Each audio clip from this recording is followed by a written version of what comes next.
Abraham s'est tellement bien comporté envers le Seigneur, il a tellement été sincère, il a tellement reposé son espoir et sa confiance sur le Seigneur que le Seigneur est venu vers Abraham pour lui dire que sa solde sera accrue.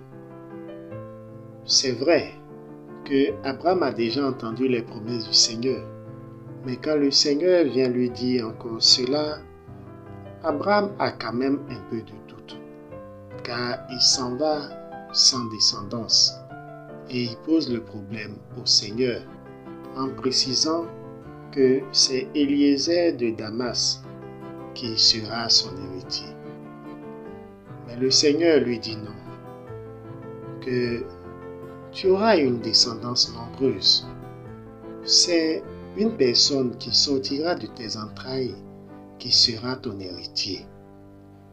Cela surprend beaucoup Abraham parce que il est dans la vieillesse.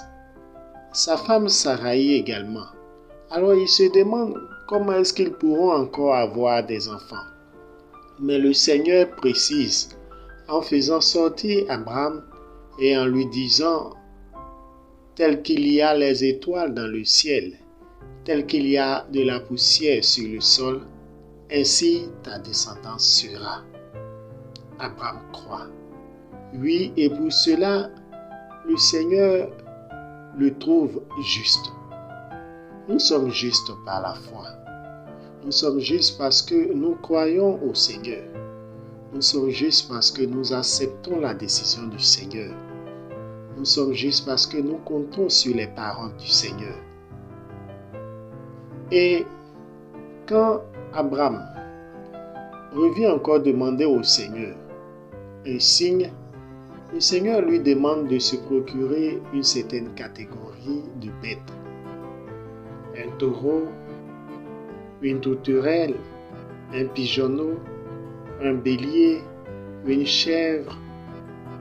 Et avec ces bêtes, le Seigneur va lui demander de lui offrir un holocauste. Ce que Abraham va faire. Alors, c'est en ce même moment, à cette même période, à cet instant même, que le Seigneur va faire une autre révélation à Abraham. Ta descendance, ta progéniture va habiter dans une nation où elle sera brimée, où elle sera martyrisée pendant 400 ans. Mais je viendrai les faire sortir, je serai leur juge, mais également juge de cette nation, car ils ne posséderont pas la nation dans laquelle ils seront esclaves. Toi, tu reposeras après de longs, merveilleux vieux jours auprès de tes pères. Mais la 4e génération viendra ici, au lieu où je suis en train de te parler, pour habiter en ce lieu, pour posséder ces lieux. Car c'est à ta descendance que j'offre tout ce lieu. Donc il y a 2 éléments dans la promesse. D'abord, la descendance nombreuse, aussi nombreuse que les étoiles dans le ciel, aussi nombreuse que la poussière du sol. Ça, c'est la première promesse.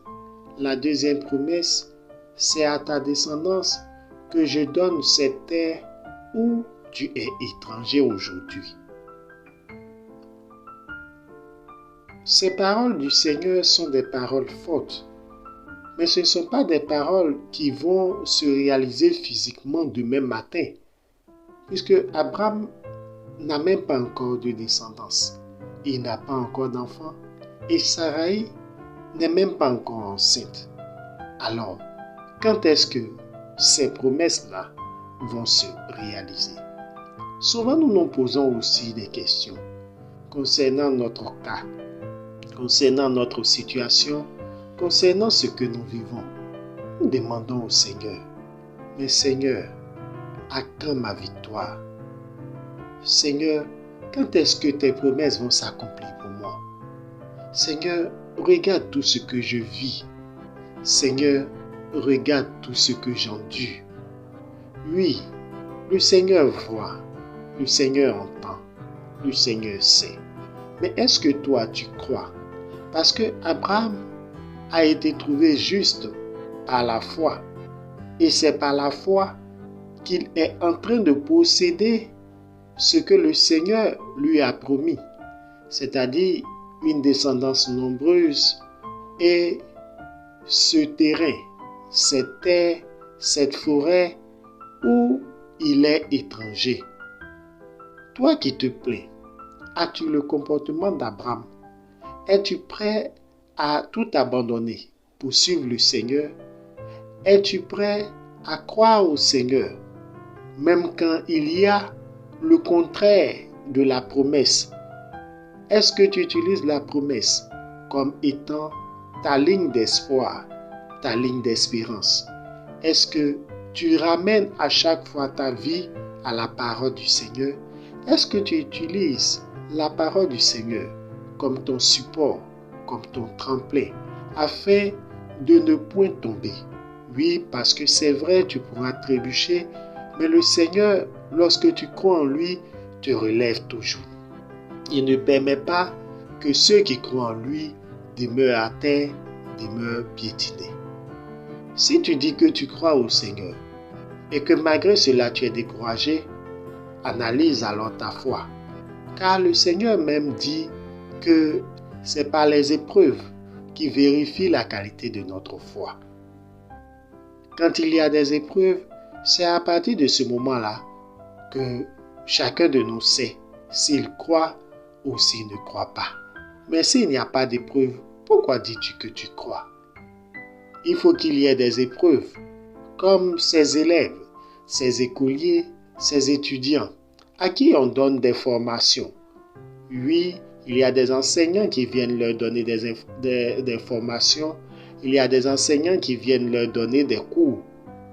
Tant qu'on te donne des cours, tu peux dire que tu comprends. Tu peux dire que tu peux traiter l'exercice. Mais quand le moment vient de l'évaluation, de l'interrogation, du devoir, c'est à partir de ce moment-là qu'on saura qui a compris et qui n'a pas compris. Le Seigneur vérifie la qualité de notre foi à travers les épreuves.